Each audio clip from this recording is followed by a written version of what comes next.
નમસ્કાર મિત્રો, આજની નવી વાર્તાની અંદર તમારા બધા જ મિત્રોનું સ્વાગત છે। મિત્રો, અમિત એક સામાન્ય છોકરો હતો, પરંતુ દિલથી ખૂબ જ ગંભીર અને પોતાના ઘરની ગેલેરીમાં ઊભો રહીને રોજ સાંજ પડે એટલે સામેના ઘરમાં રહેતી નિશાને જોતો હતો।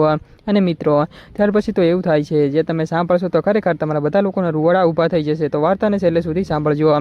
નિશા નામ જેટલું મીઠું છે એટલું જ એની સ્માઇલ ખતરનાક છે। પણ વાત એટલી સરળ ન હતી। નિશા કોઈ બીજાને પ્રેમ કરતી હતી। એના ફોન પર હંમેશા કોઈ અંજાણો નંબર આવતો હતો અને એ વાત કરતી વખતે એની આંખોમાં એક અલગ જ ચમક દેખાતી હતી। અમિત આ બધું જોઈને અંદરથી તૂટી જતો હતો, કારણ કે અમિત પણ એને પ્રેમ કરતો હતો અને પ્રેમ એવો હતો કે જે બોલી શકતો ન હતો। એક દિવસ અમિતના મિત્રએ પૂછ્યું, તું રોજ એને જોતો રહે છે, ક્યારે બોલીશ? અમિત હસ્યો હતો, કેટલીક વસ્તુઓ દૂરથી જોવી જ સારી લાગે છે, નજીક જઈએ તો રાજ ખુલી જાય। એક સાંજે અચાનક જ વીજળી ગઈ હતી, એટલે કે લાઇટ વહી ગઈ। આખો વિસ્તાર અંધકારમાં ડૂબી ગયો। અમિત ગેલેરીમાં ઊભો હતો, સામે નિશા પણ બારી પાસે આવી હતી, કારણ કે લાઇટ ન હતી એટલે પહેલીવાર બંને વચ્ચે સીધી વાત થઈ। ડર લાગતો નથી? અમિતે પૂછ્યું હતું નિશાને સ્મિત કરીને બોલી હતી, અંધારામાં જ તો સાચી ઓળખ થાય છે, પ્રકાશમાં તો બધા જ દેખાવ કરે છે। અને આ વાતે અમિતના દિલમાં કંઈક અલગ જ હલચલ કરી હતી। અને મિત્રો, એ પછી તો બંને વચ્ચે વાતો શરૂ થઈ હતી। હવે ધીમે ધીમે મિત્રતા વધવા લાગી હતી। પણ એક દિવસ અમિતે જોયું હતું, નિશા રાત્રે કોઈ સાથે બારી પાસે ઊભી હતી અને ફોન પર નહીં પરંતુ આમને સામને એટલે કે રૂબરૂ વાત કરી રહી હતી।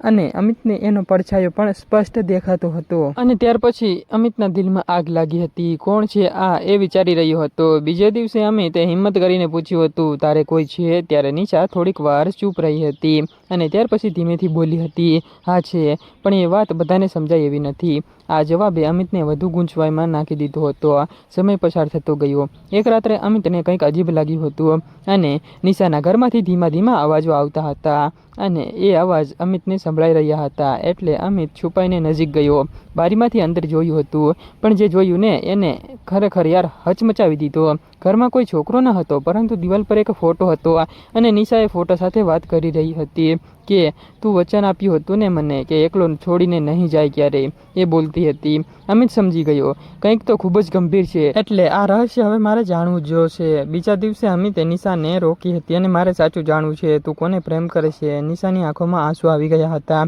અને ત્યાર પછી એ બોલી હતી, જેને હું પ્રેમ કરું છું એ હવે આ દુનિયામાં નથી। અમિત ચોંકી ગયો હતો અને એને નિશાએ કહ્યું કે એનો એક્સિડન્ટ થયો હતો, પણ હું હજુ એની સાથે વાત કરું છું અને એની યાદો સાથે જીવું છું। ખરેખર મિત્રો, આ સાચું કહે કે ખોટું, કમેન્ટમાં જરૂરથી કહેજો। જીવતો પ્રેમ કે મરેલો સંબંધ?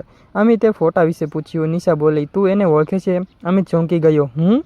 નિશાએ ફોન કાઢ્યો અને ફોટો બતાવ્યો હતો અને અમિતના પગ નીચેથી જમીન સરકી ગઈ હતી। ફોટામાં જે છોકરો હતો એ અમિતનો જ મિત્ર રવિ હતો।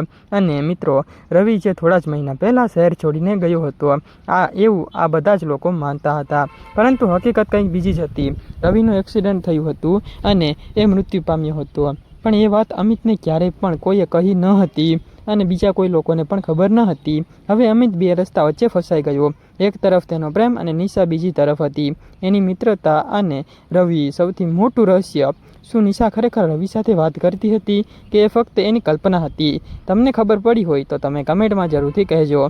એક રાત્રે અમિતે નિર્ણય લીધો, એ નિશાના ઘરમાં ગયો હતો, એ જ બારી અને એ જ રૂમ અને એ જ ફોટો, પણ આ વખતે કંઈક અલગ જ હતું। અને મિત્રો, ખરેખર યાર એને પણ અલગ જ અનુભવ થયો। ફોટો જમીન પર પડેલો હતો અને રૂમમાં કોઈ ન હતું। અચાનક પાછળથી અવાજ આવ્યો હતો કે તું સાચું જાણવા માટે આવ્યો છે ને અહીંયા?